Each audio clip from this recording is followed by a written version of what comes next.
Good evening everyone.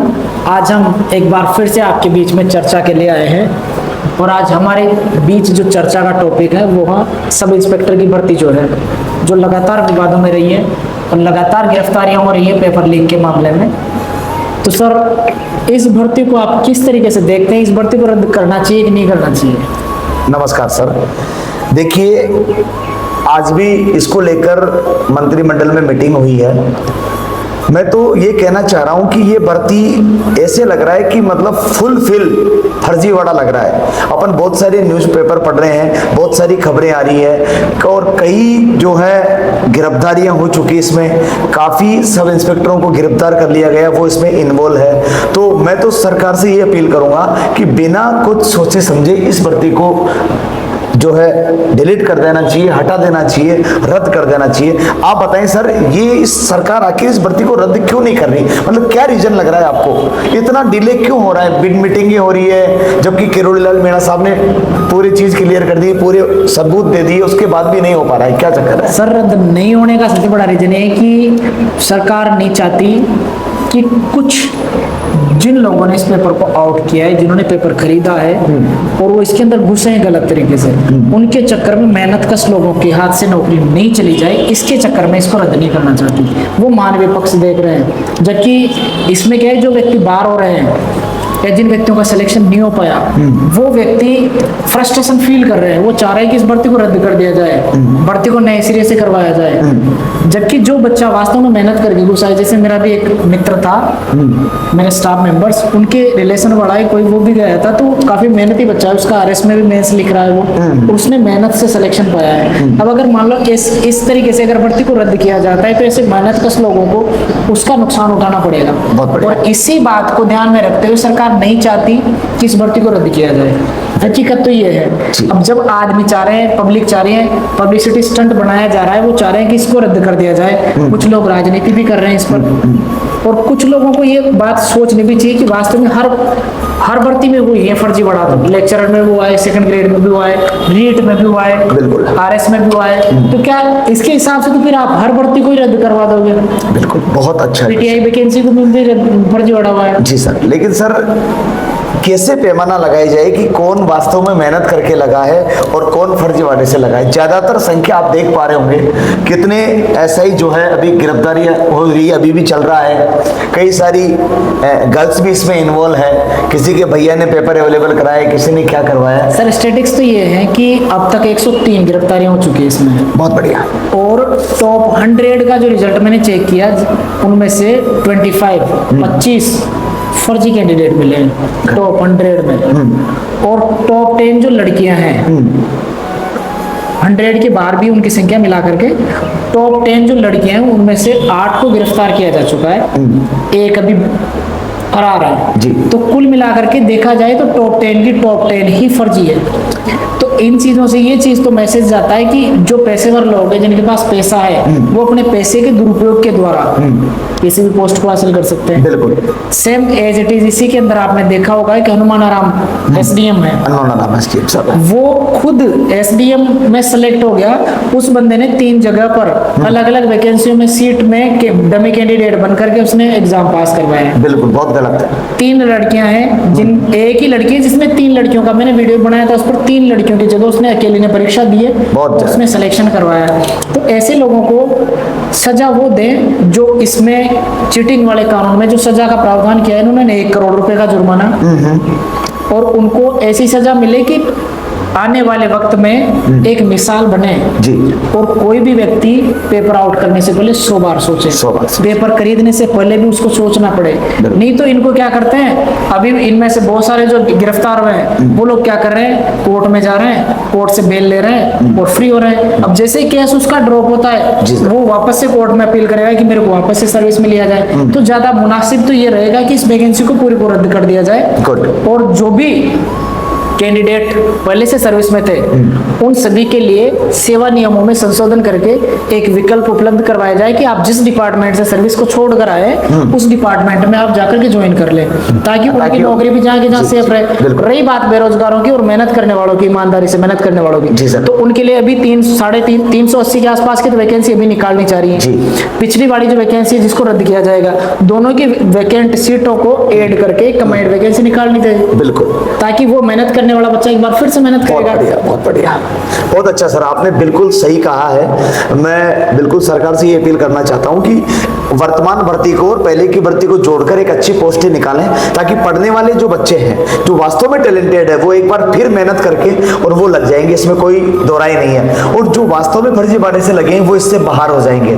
और रही बात जो ऑलरेडी गवर्नमेंट जॉब में थे, जैसे कोई टीचर था और उन्होंने सेकंड ये एसआई में ज्वाइन कर लिया, तो उनकी जो पिछली नौकरी थी उसको नुकसान नहीं होना चाहिए, उसको वापस उसमें ज्वाइन कर देना चाहिए। सर ने बहुत बढ़िया एडवाइस दिया। तो सर एक बात बताओ, ये क्या गारंटी है कि अब आगामी भर्तियों में ऐसा फर्जीवाड़ा नहीं होगा? इसका क्या अपन समझ सकते हैं? ये तो मैं देख पा रहा हूँ सर, पिछले 5 साल में गहलोत साहब के राज में जितनी भर्तियां हुई, आप तो एसआई की बात कर रहे हो, रोज अखबार में आ रहा है सेकंड ग्रेड को लेकर, फर्स्ट ग्रेड को लेकर, यहाँ तक कि कल परसों के पेपर में आपने वन रक्षक का भी पढ़ा होगा सर जी। तो लगभग मुझे तो ऐसा लग रहा है कि लोग तो कहते हैं दाल में कुछ काला है, मुझे लग रहा है पूरी दाल ही काली है सर। क्या इलाज हो सर इसका? सर पिछली सरकार ने जिस मानसिकता के साथ पेपर करवाए ना, उससे तो ये चीज लग रही है कि रीट से लेकर के first grade, second grade, college lecturer, RS, SI, तमाम वैकेंसीज को उन्होंने इसी तरीके से करवाया है और अपने चहेतों को उन्होंने फायदा पहुंचाया है। जी सर, ये क्लियर है, इसमें कोई भी डाउट नहीं है, बिल्कुल भी। हर आदमी यही कह रहा है, क्योंकि जिस तरीके की न्यूज डेली सामने आ रही है, वन रक्षक की आ रही है, पुलिस की आ रही है, अलग अलग डिपार्टमेंट्स की चीजें आ रही है अपने साथ। जी सर। तो इन चीजों का सॉल्यूशन तो जो अभी नई गवर्नमेंट बनी है, इन्होंने जिस तरीके से परीक्षाएं करवाई है जी, उससे ये चीज तो क्लियर है कि इनकी मानसिकता बिल्कुल साफ सुथरी है। लेकिन इनके ऊपर भी परसों के दिन एक पेपर हुआ था, जेटीए ऐसा कुछ, कनिष्ठ सहायक ऐसा कोई पेपर था जी सर। उसमें अधीनस्थ बोर्ड के पेपर में एक समस्या सामने आई कि उन्होंने जो ओएमआर सीट उपलब्ध करवाई इस बार, जी सर, उस ओएमआर सीट में ना तो कैंडिडेट के सिग्नेचर का विकल्प उपलब्ध करवाया और ना इन्विजिलेटर के सिग्नेचर का विकल्प उपलब्ध करवाया। अच्छा, साइन ही नहीं हुए दोनों के, परीक्षक के भी नहीं हुए, परीक्षार्थी के भी नहीं हुए। इस चीज की क्या गारंटी कि ये इस ओएमआर सीट को नहीं बदला जा सकेगा? और वो ओएमआर सीट किस कैंडिडेट की है, ये भी कोई शोर नहीं हो रहा। अब इन्होंने सिर्फ जो कार्बन कॉपी दी है, कार्बन कॉपी मार्केट में आ गई, कार्बन कॉपी बच्चों ने अपलोड कर दी सोशल मीडिया पर कि इसमें ऐसी जगह ही नहीं है। जी सर, खाली रोल नंबर है। अच्छा, कॉलम ही नहीं बनाया, वो चीज कॉलम ही नहीं आया उसमें बिल्कुल। हाँ, जबकि आपने देखा होगा कि लगभग पुरानी भर्तियों में सब में आरएस में और अधीनस्थ बोर्ड में पहले ओटीआर होता है जी, और ओटीआर के अंदर वो 2 लाइन तो हिंदी में लिखवाते हैं, 2 लाइन इंग्लिश में लिखवाते हैं, जैसे आरएस के अंदर होता है। अब ओटीआर का सेम पैटर्न इन्होंने आरएस जैसी वैकेंसी में अप्लाई किया था, हमने खुद ने देखा है उसको। वहां पर ओएमआर सीट में भी वही 2 लाइन इंग्लिश में लिखनी होती है, वही 2 लाइन हिंदी में लिखनी होती है। तो उससे आपका एक तो आपकी हैंड राइटिंग का नमूना मैच हो रहा है, ठीक है। दूसरा आपको फिंगरप्रिंट का ऑप्शन मिलना चाहिए परीक्षा में बैठने वाले प्रत्येक कैंडिडेट जी, जी। तो फिंगरप्रिंट के द्वारा उसको एंट्री दिए, ठीक है। तो इन चीजों से क्या होगा कि ईमानदारी से अगर इनको लागू किया जाएगा ना, तो निश्चित रूप से मान के चले कि परीक्षाओं के पेपर आउट नहीं होंगे जी सर। और इसी पैटर्न पर चल रही है आरपीएससी तो, लेकिन अधीनस्थ बोर्ड ने खेल बिगाड़ दिया। अब उस पर सवाल उठे तो उसके चेयरमैन साहब ने बोला कि कंप्यूटर की प्रिंटिंग मिस्टेक है, उसकी वजह से ऐसा हो गया, लेकिन ये गलत है। तो हो सके तो इस भर्ती को भी रद्द कर देना चाहिए, दोबारा नए सिरे से परीक्षा करवानी चाहिए, क्योंकि इस भर्ती में भी वही संभावना बढ़ेगी और फिर सरकार के ऊपर उंगलियां उठेगी कि आपने जानबूझकर ऐसा किया है।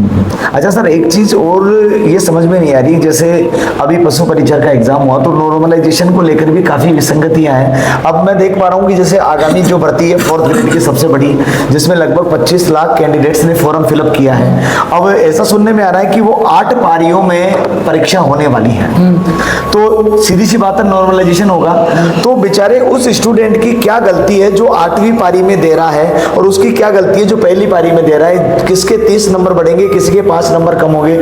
इस विडंबना को भी कैसे क्लियर किया जाए? ये आजकल के युवाओं को अपने ऑफलाइन बैच में मेरे से बच्चे पूछ रहे थे, सर मेरा पशु परिचर में हो जाता, अगर मैं 6ठी शिफ्ट में होता तो मेरे तो पहली शिफ्ट में था, मेरे नंबर कम हो गए। सर ऐसी बात है कि राजस्थान सरकार की अगर मानसिकता है ना, तो इस परीक्षा को एक दिन में एक सिंगल पारी में भी करवाया जा सकता है जी, जी। इसमें कोई भी दो राय नहीं है, क्योंकि जैसे हम स्कूलों में 12वीं की परीक्षाएं देखते हैं या 10वीं की परीक्षाएं देखते जी हैं, सर। 16 से 17 लाख 19 लाख के आसपास कैंडिडेट्स की एक सिंगल शिफ्ट में परीक्षा हो रही है। आराम से तो उसके बाद में मैं मान के चल रहा हूँ कि 24 लाख में से इस भर्ती परीक्षा में भी 20 लाख से ज्यादा कैंडिडेट अपेयर नहीं होंगे जी। तो आप 24 लाख के हिसाब से सेंटर बना दें, कोई दिक्कत नहीं है उसमें। प्राइवेट स्कूल्स के जो कर्मचारी है उनको परीक्षाओं के लिए इन्विजिलेटर नहीं बनाया जाए, ठीक है। गवर्नमेंट कर्मचारियों को ये काम दिया जाए, बिल्कुल। और प्राइवेट स्कूल्स में भी सेंटर दे दिया जाए, बट एग्जामिनर जो है वो गवर्नमेंट रखे जाए जी, ताकि धांधली की संभावना कम से कम रहे। बिल्कुल। और इस पूरे पेपर को एक सिंगल पारी में आयोजित करवाया जाए, तब तो एक सिंगल स्टेट लेवल पेपर बने, सिंगल स्टेट लेवल मेरिट बने, तो नॉर्मलाइजेशन की संभावना खत्म हो जाएगी। क्योंकि नॉर्मलाइजेशन से क्या है, पढ़ने वाले बच्चों को ज्यादा नुकसान हो रहा है। बिल्कुल सर। अब एक बच्चा रो रहा था, उसके 135 क्वेश्चन राइट थे, फिर उसकी 3000 से ऊपर रैंक चली गई और उसका ओबीसी कैटेगरी का होने के कारण उसका सिलेक्शन नहीं हुआ। तो उसमें उसकी क्या गलती है? जब बच्चा 90% नंबर लेकर आ रहा है तो उसने क्या गलती करी है? बिल्कुल 90% नंबर लेके आ रहा है सर। तो ऐसी चीजों पर भी इनको गौर करना चाहिए। नॉर्मलाइजेशन की प्रोसेस की जरूरत क्या आ रही है? बिल्कुल, अगर ये एक इसी पारी में तरीके की होता है प्रोसेस ये लोग 2012 में जब आरएस का एग्जाम हुआ था ना, वो उस टाइम मैंने दिया था आरएस का, तो उसमें इन्होंने स्केलिंग करी थी। स्केलिंग में मेरे पॉलिटिकल साइंस के पेपर में सिर्फ 727 नंबर आए थे और मेरे को 100 इन्होंने स्केलिंग करके जोड़ के 127 नंबर दिए थे। तो ये पैटर्न गलत है, इससे पढ़ने वाले बच्चों को नुकसान हो रहा है जी। तो भले अगर इतना संभव नहीं हो तो 2 पारियों में करवा दो, एक दिन की 2 पारियों में, तो उसमें नॉर्मलाइजेशन की संभावना भी नहीं रहेगी, लगभग ना के बराबर रहेगी। दोनों को सेम लेवल का पेपर बना दो।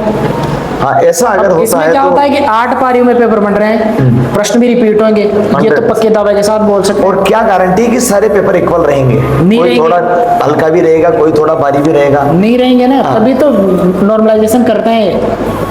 और फिर इनको रिजल्ट भी इतने गुना का नहीं निकालना चाहिए, मैं इस पक्ष में भी नहीं हूँ। रिजल्ट हमेशा इनको 2 से 2.5 गुना का ही निकालना चाहिए। उन्हीं को डॉक्यूमेंट्स वेरिफिकेशन के लिए बुलाया जाए, जी। ज्यादा से ज्यादा 3 गुना को निकाल दें। नहीं तो कम से कम बेचारे इधर 64-65 गुना को बुला लिया, वो तो फीलिंग ले रहे हैं कि अपनी नौकरी लग गई, अपनी नौकरी लग गई, बाकी बाहर कर दिया जाएगा। जी सर। तो ऐसी फीलिंग भी नहीं दिलाएं। तो ऐसी विसंगतियां अगर दूर हो जाए तो रियल में जो बच्चे मेहनत कर रहे हैं दोस्तों, जो वास्तव में रात दिन एक कर रहे हैं, जो कोचिंग्स में पढ़ रहे हैं, जो लाइब्रेरी में पढ़ रहे हैं, जो ऑनलाइन कोर्स ले रहे हैं, उनको डेफिनेट फायदा हो सकता है। तो बिल्कुल आज की पॉडकास्ट में सर ने, हमारे प्रिंसिपल साहब ने, मुरली सर ने ये बताया कि अगर नॉर्मलाइजेशन नहीं होकर एक पेपर हो तो फायदा होगा, और ऐसा ही भर्ती को रद्द करके नए सिरे से नए पद जोड़ के एक बड़ी वैकेंसी निकालें तो ज्यादा बेटर रहेगा। आई होप कि सरकार अब ऐसा ही करेगी। ऐसा ही वैकेंसी में एक और चीज कर सकती है सरकार चाहे तो, कि जैसे नई आरएस की वैकेंसी आएगी जी, तो नई आरएस की वैकेंसी में एसआई वैकेंसी के सारे पदों को उसमें ऐड कर दिया जाए और आरएस के अंदर ही एसआई वैकेंसी को करवाया जाए। पेपर पैटर्न सेम है दोनों का। तो उसमें एक पेपर तो पूरा एसआई में हिंदी का ही होता है। हाँ, एक पेपर हिंदी का होता है, Complete। कोई दिक्कत नहीं है। 150 क्वेश्चन हिंदी के आते हैं। कोई दिक्कत नहीं है। उनको उस पेपर को मतलब एक तो जीके जीएस का पेपर रह जाए, जो आरएस में रहता है सेम रह जाए, और एसआई में अपियर होने वाले स्पेशल जो कैंडिडेट्स हैं उनको दूसरे पेपर के लिए बुला दिया जाए और उसी एक पेपर के बेस पर, या फिर ऐसा करें कि आरएस के सिलेबस में संशोधन करके हिंदी को थोड़ा सा वेटेज दे दिया जाए और 150 के बजाय 200 प्रश्न कर दिए जाए, और इस तरीके से ये एक ही पेपर के थ्रू एसआई और आरएस वगैरह जो है उनको सभी को एक साथ ले लिया जाए। प्री के साथ ये हो जाए। हाँ, तो प्री के साथ इसका मेंस नहीं करवा के इनको तो डायरेक्ट जो आदमी है सिर्फ एसआई के लिए अप्लाई कर रहे हैं, इंटरव्यू, इनको इंटरव्यू के लिए बुला लिया जाए, और जो सिर्फ आरएस के लिए ट्राई कर रहे थे इनसे चॉइस भरवा ली जाए कि आप किस में अपियर होना चाह रहे हैं जी, उसके बेस पर इनका काम करना चाहिए। फिर इन लोगों को तो सीधे इंटरव्यू में बुला लें, और जो सिर्फ आरएस के लिए ट्राई कर रहे थे उनको मेंस लिखवाया जाए। बहुत बढ़िया सर। और नहीं तो इनको भी मेंस से इंटरव्यू इस प्रोसेस से गुजारा जाए ताकि इंटेलिजेंस का पता लग जाए गजब। इतने गहरे पानी में। नहीं तो ऐसे तो क्या करते हैं आदमी पेपर में तुक्केबाजी करके भी, और हिंदी को अच्छे से पढ़ करके हिंदी के पेपर की वजह से जीके में तो इतना नहीं बैठ पाता, हिंदी में ज्यादा बैठता है इनका। हिंदी में बहुत अच्छा, हिंदी की वजह से इनका सिलेक्शन हो जाता है। जी सर। तो फिर इनको मैथ्स देना है नहीं, सीधे इंटरव्यू में जाता है और इंटरव्यू के अंदर कुछ भी कर लेते हैं कबाड़े।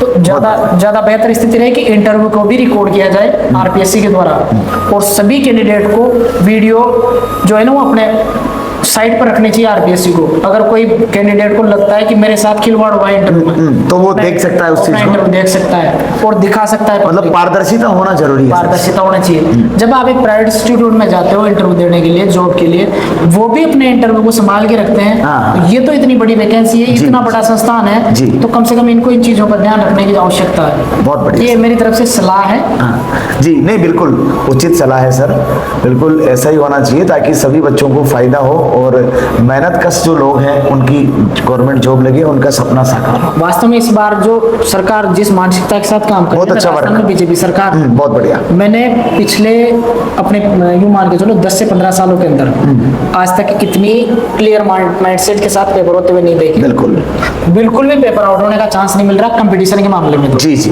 तो भजन लाल सरकार से सर बहुत उम्मीद करनी चाहिए अपने को। बिल्कुल उम्मीद करनी चाहिए। बेरोजगारों के लिए बहुत अच्छा कर रही है। उन्होंने काफी अच्छी वैकेंसीज के लिए भी दिया है बजट में कि 80,000 के आसपास वैकेंसीज करेंगे, तो जी। मैं मान के चलता हूँ कि जिस तरीके से इन्होंने कैलेंडर बनाया है और कैलेंडर के हिसाब से परीक्षाएं करवा रहे हैं, Yes, तो sir. निश्चित रूप से अच्छे परिणाम मिलेंगे। आज के लिए बस चलो इतना ही। बहुत बहुत धन्यवाद सर, अगले बहुत अच्छा लगा। पॉडकास्ट में फिर देखते हैं किस मुद्दे पर बात करें।